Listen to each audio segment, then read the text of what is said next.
RTM, Rádio Transmundial de Portugal.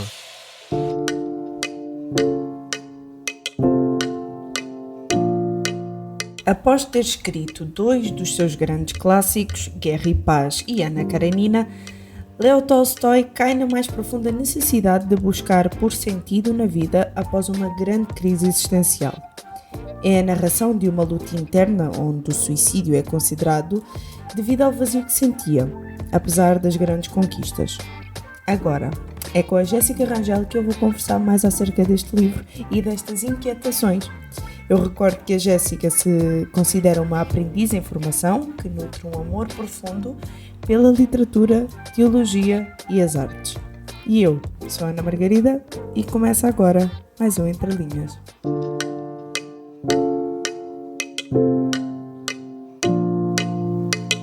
Jess, eu não sei se, tal como eu, gostas de pessoas que não têm medo de explorar o que lhes vai por dentro, ainda que às vezes pareça um pouquinho medonho o que é que se encontra. Olha, eu li este livro em 2018 e foi, se não me falha a memória, o primeiro livro que eu li de Tolstói. Agora, é claro que eu tenho que fazer a pergunta da praxe, eu não poderia começar o programa de outra forma. Como é que foi a tua experiência de leitura desta obra, Uma Confissão? Como é que foi a escolha do livro? Em que fase da vida é que tu estavas? Era para ler, não era para ler? Como é que foi?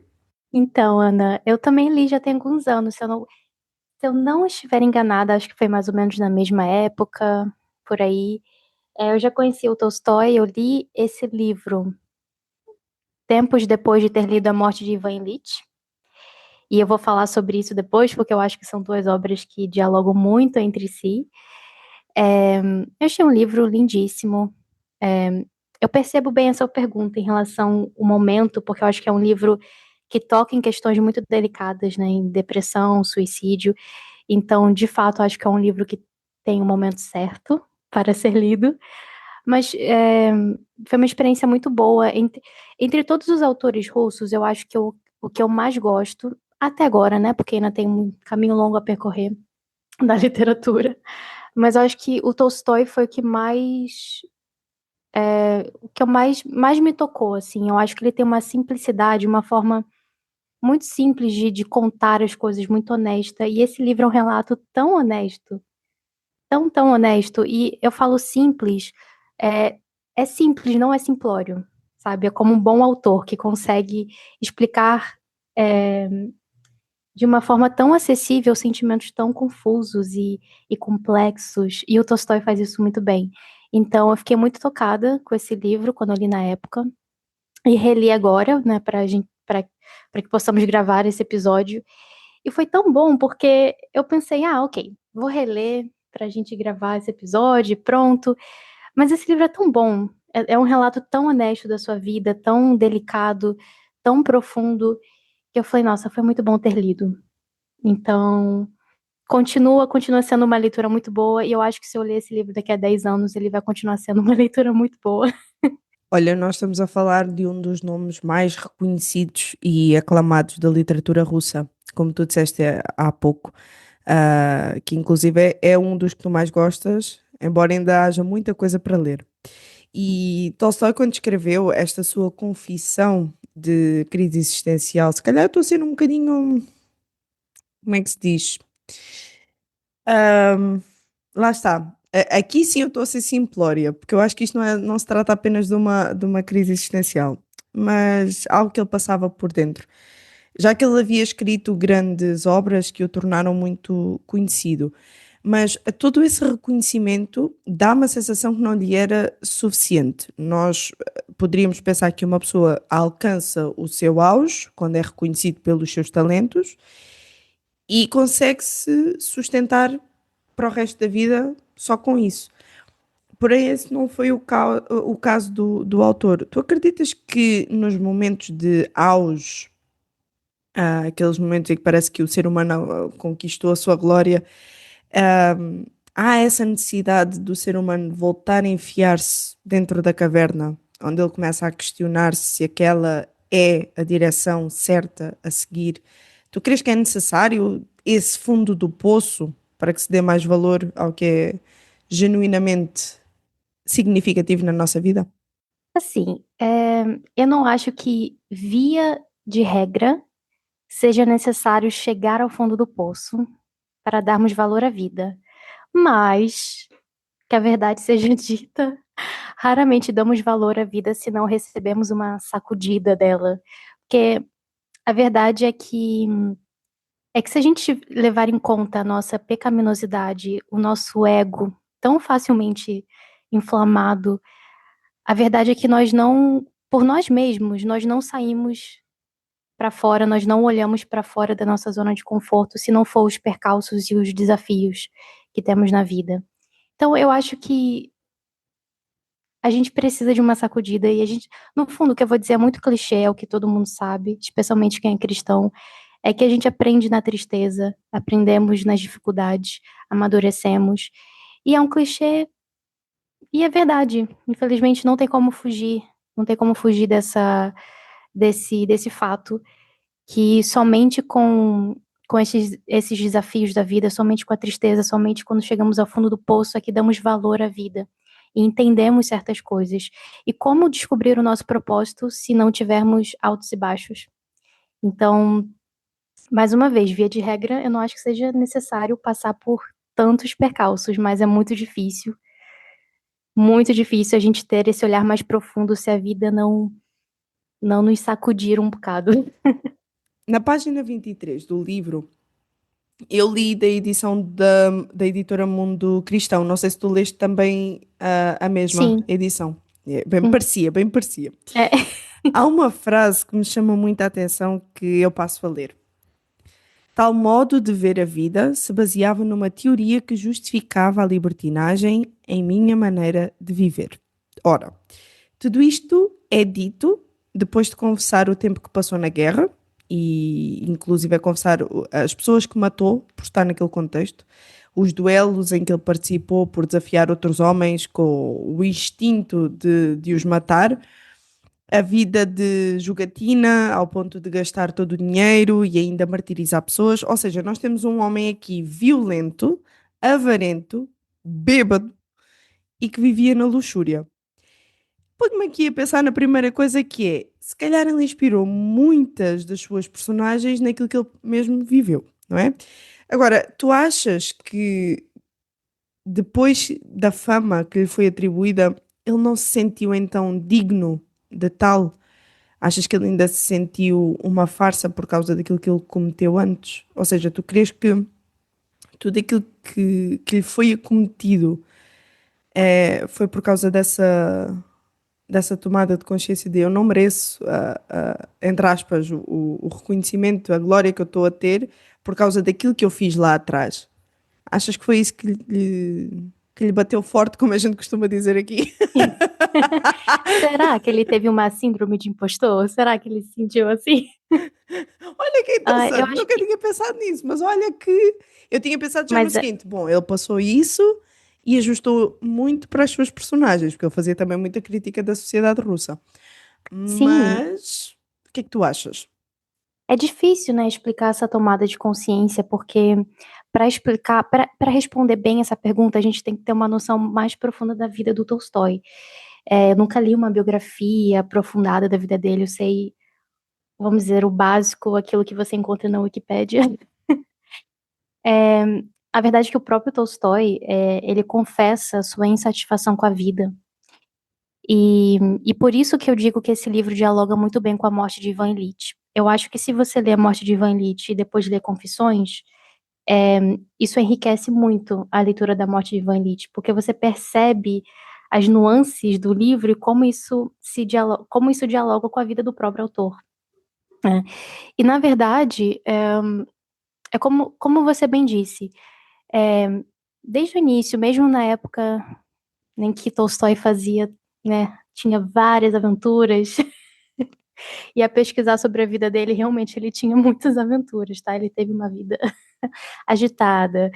É, você percebe que esses questionamentos sempre ecoaram em seus personagens. Então, se você ler Guerra e Paz, Ana Karenina, eu acho que é assim que se pronuncia, é, que são obras até escritas antes dessa tomada de consciência dele, né, como bem disseste, você vê que esse sentimento de, de o porquê a vida é assim e consciência da falta de valor que esses personagens tinham, você vê que ele já colocava isso nos seus personagens. Então, acho que como todo bom escritor de natureza questionadora e inquisitiva, né, ele quis ir mais longe. Ele quis entender o porquê o ser humano, qual é o propósito do ser humano. Acho que como todo bom escritor, essa pergunta está permeada em toda a obra. E também, como bom escritor, ele foi atrás dessas perguntas. É, eu acho que muitas pessoas vivem uma vida completamente sem propósito e sem se questionar de que existe uma realidade muito mais profunda do que elas conseguem imaginar. Eu acho que sim, eu acho que tem pessoas que vivem uma vida inteira sem se questionar, apenas aceita o que lhe vem e vive uma vida preso na superficialidade. Ou então tem pessoas que questionam, mas não conseguem sair da zona de conforto, não conseguem ter coragem de ir atrás das perguntas, de entender o porquê. Porque isso demanda sair do que lhe é conhecido. E Tolstói conseguiu quebrar essas duas barreiras, vamos assim dizer, que eu acho que é como a gente falou já em vários episódios, isso é necessário na vida de um artista, na vida de um escritor, é você pensar além de si mesmo, tentar entender a realidade para fora de si mesmo. E foi exatamente isso que ele fez. Então, é difícil, né? Eu acho que é difícil dizer exatamente qual foi a tomada de consciência dele, mas eu acho que essa insatisfação com a vida, de olhar para si mesmo e perceber, eu sou um vazio, que é um sentimento muito mais comum, e por isso que esse livro pode tocar tantas pessoas, até quem não é cristão, até quem não tem, né, vamos dizer, não professa uma fé, vamos assim dizer, é o que toca todos nós como humanos precisamos de um propósito, né, já dizia Eclesiastes que Deus colocou a eternidade no coração do homem, então esse livro como eu falei, uma expressão honesta desse desejo por propósito. E é muito bom tu mencionares isso, porque nós estamos a falar de um homem que era bastante culto. E, inclusive, ele recebeu uma educação muito boa mesmo. E, aliás, isso nota-se muito na maestria também com que ele escrevia as suas obras. Sim. O Tolstói veio da nobreza, né? Exatamente. Ele veio de uma família rica, para quem não sabe, e eu acho que diferente de Dostoiévski, né, vamos comparar aqui dois pesos da literatura russa, Tolstói era rico, ele veio de uma família nobre. Então, ele sempre teve tudo. O que Sempre teve ainda, tudo fácil. o que ainda sustenta mais a tua questão do senso de propósito, porque ele mesmo admite que não foi a partir da teoria, já com base em toda a boa educação que ele recebeu, não foi a partir da teoria, nem a partir das conversas literárias que ele encontrou resposta para os seus questionamentos internos. Então, a pergunta que eu agora te faço, juntando a maneira como tu falaste acerca do senso de propósito, ele dar-se conta que não foi a partir das coisas que ele foi recebendo ao longo da vida que ele encontrou resposta para os seus questionamentos internos. Tudo isto ainda ao resvalar da sua fé. Tu crês que a situação também se agravou por causa das falhas que ele encontrava nos dogmas que lhe foram incutidos ao ponto de não lhe apresentarem um Deus mais próximo? Porque a teoria não foi suficiente, a educação não foi suficiente. O senso de propósito estava lá, mas ele escreveu as maiores obras e mesmo assim caiu no fundo do poço. E ele sentia a sua fé a resvalar. Mas tu achas que isso devia-se muito às falhas que ele encontrava então nesses dogmas, da forma como Deus lhe foi apresentado? Então, Ana, essa pergunta ela é muito boa e eu confesso que eu tenho um certo receio em respondê-la no sentido que, como você coloca a pergunta, né? Será que se fosse lhe apresentado um Deus mais pessoal, ele teria se mantido firme na fé, algo assim? Isso é complicado responder essa pergunta porque eu tenho um certo receio porque eu não quero cometer um anacronismo. Ou seja, eu não quero olhar para trás com meu olhar moderno e pensar, não, porque lá atrás, no século XIX, eles tinham uma vida cheia de dogmas e cheio de tradicionalismo, e por isso que o Tolstói não teve essa experiência pessoal como eu tenho, como nós temos. Se o Tolstói tivesse, talvez, ido para uma igreja protestante, sabe, esses pensamentos que nós, sem querer, caímos. E a verdade é que Deus age por cima de qualquer contexto histórico, de qualquer tempo, de qualquer dogma, qualquer tudo. Deus age por cima de todas essas coisas. Então, Deus poderia encontrar, ou pode, ou foi, enfim. Deus encontrou Tolstói apesar disso, né? Apesar de todas essas questões. Então, não sei responder tão bem. Às vezes a gente pensa que hoje nós temos acesso, entre muitas aspas, a um Deus mais pessoal, como se naquela época não tivesse, talvez. É óbvio que a igreja ortodoxa russa tem muitas questões.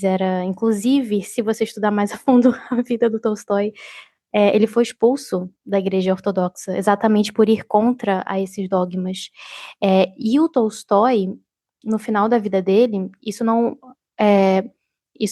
acontece no livro, porque o livro foi escrito até uma certa parte, né? Não lembro agora o ano em que ele terminou o livro, mas ele se tornou basicamente um anarquista cristão. Ele levou os ensinamentos de Jesus ao extremo, porque eu acho que ele viu tanta pobreza de espírito, ele viu tanta corrupção, ele viu tanta coisa feia e suja na igreja, que era difícil para ele aceitar. E tem uma parte do livro que eu acho interessante, que quando ele finalmente, porque deixando claro, né, para quem não conhece tanto a história dele, o Tolstói era, vamos dizer, agnóstico talvez, assim, meio que não acreditava em nada.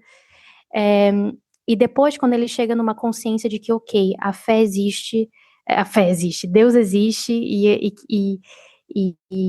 é necessário para eu ter um propósito de vida, e ele diz, isso aqui é do livro, né, que na doutrina existe verdade. Disso eu não tenho dúvida. Ou seja, ele chegou a essa conclusão. Não tem dúvida que existe verdade na doutrina. Mas também não tinha dúvida de que nela existia mentira. E eu tenho de encontrar a verdade e a mentira para então separar uma da outra. Foi isso que eu tentei fazer. Palavras de Tolstói. E honestamente, o que ele diz aqui é o que nós fazemos hoje em dia, não é? A gente olha para a igreja hoje, a igreja protestante hoje, falando da nossa parte, mas a igreja no geral, a gente sabe que existe verdade, mas também existe muita mentira ali misturada. O belo coexiste com o feio, como nós falamos num dos episódios anteriores. E hoje o nosso desafio é tentar separar a mentira da verdade, que é o mesmo desafio que o Tolstói tinha. Só que hoje, claro, com outras problemáticas, talvez. Claro, no final, eu acho que o Tolstói acabou indo para um lado bem extremista da coisa, e você vê muito isso nas suas últimas obras. Li um livro dele, deixo aqui a recomendação, Ressurreição, que eu acho que foi uma das últimas obras, e você vê claramente que aquilo foi inspirado na vida dele, porque é um personagem rico que sempre fez besteira a vida inteira, e do nada ele percebe, a fé dele é aflorada, e ele percebe, preciso abrir mão disso tudo, porque ele associa muito a ideia de que a riqueza é uma coisa má, e claro, só que não é somente a riqueza, né? Também a gente não pode transformar as outras coisas em ídolos, inclusive idolatrar a pobreza, vamos assim dizer.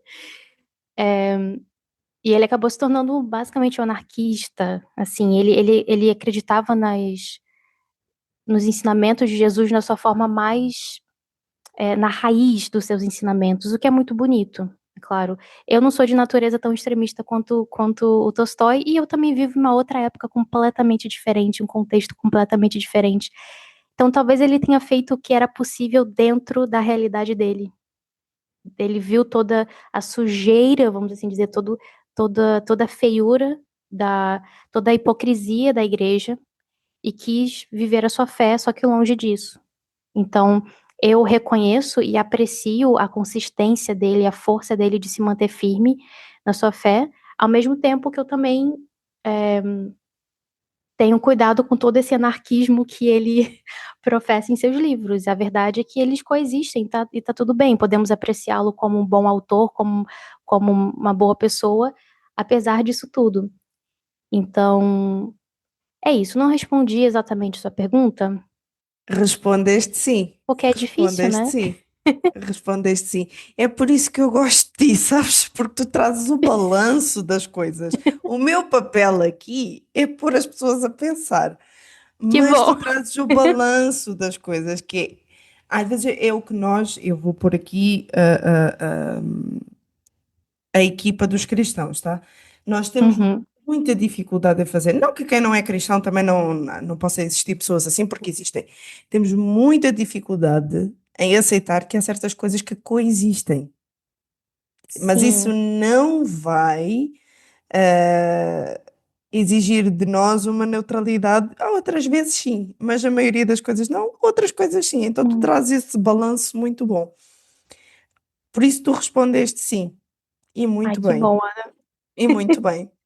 Olha, por fim, tenho pena que já estejamos a acabar, mas Tão rápido.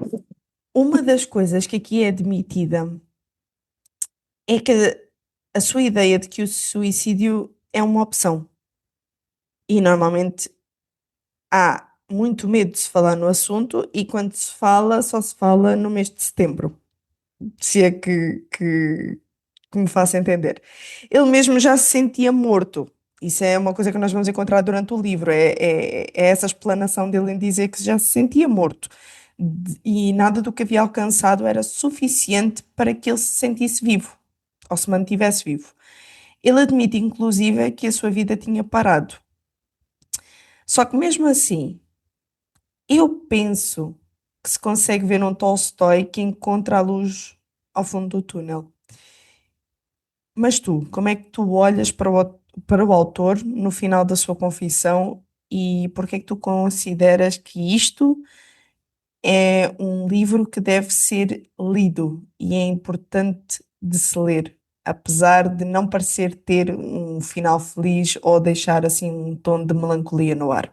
Ai, Ana, isso aqui é como eu falei no início dessa conversa, é um relato tão profundo e tão honesto da vida dele. Por que você não leria? A questão é essa, por que não ler? Eu entendo que, como nós falamos antes, por se tratar de temas tão delicados como suicídio e depressão, para algumas pessoas talvez tenha que ter o momento certo, sim. Mas tirando esse grupo de pessoas, vamos assim dizer, é, ele é tão vulnerável nesse livro e ele escreve de uma forma tão simples, e os questionamentos que ele tem, todo mundo tem. Todo mundo tem. Ele talvez vá colocar em palavras questionamentos que você nem sabe que tem. Porque literatura tá aí para isso, para nomear sentimentos que a gente nem sabe que existe dentro de nós.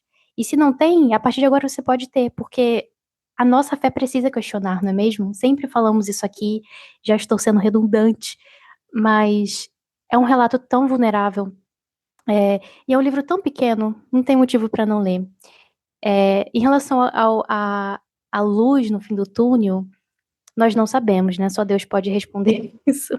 Não sabemos, mas uma coisa que sabemos é que ele foi firme à sua fé até o final da vida. Ele abriu mão de muitas riquezas. é, Inclusive, isso foi motivo até de briga na família dele. Se a gente pesquisar um pouco, dizem, né, que ele teve uma relação muito complicada com a esposa, porque ele queria abrir mão de tudo.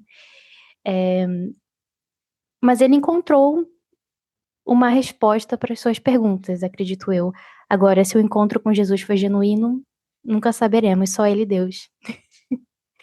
Mas sim, eu acho que vale muito a pena ler esse livro, vale muito a pena ler as obras de Tolstói. Eu tô com muita vontade de ler os outros livros dele, de ler Guerra e Paz, porque eu acho que o Tolstói, essa simplicidade que eu falei, eu não sei se eu fui clara ainda, mas eu acho tão simples a forma como ele escreve. Quem tem medo de ler Tolstói porque é literatura russa, meus amigos, não tenham. Não tenham medo, porque é muito simples. Ele parece que você está aqui a conversar com um amigo quando você lê uma confissão. Ele explica as coisas de uma forma simples, e é um livro escrito no século XIX. Não é nem um pouco rebuscado, sabe? É uma leitura tranquila, e a forma, e eu acho que essa é a grande é a grandeza do Tolstói como autor. Ele consegue descrever tão bem os sentimentos dos personagens, a forma como eles enxergam a vida, as percepções que eles têm. Toda vez que eu leio um livro dele, eu fico impressionada com isso. E ele faz exatamente isso, colocar em palavras sentimentos que eu mesma não havia percebido em mim, que é o melhor que a literatura pode nos oferecer, né? E então vale muito a pena. Vão sem medo. Todo final de episódio eu vou falar isso. Vão sem medo, leiam. Se entreguem à literatura. O Entre Linhas contou com a participação especial de Jéssica Rangel e com a apresentação de Ana Margarida. Realização RTM Portugal.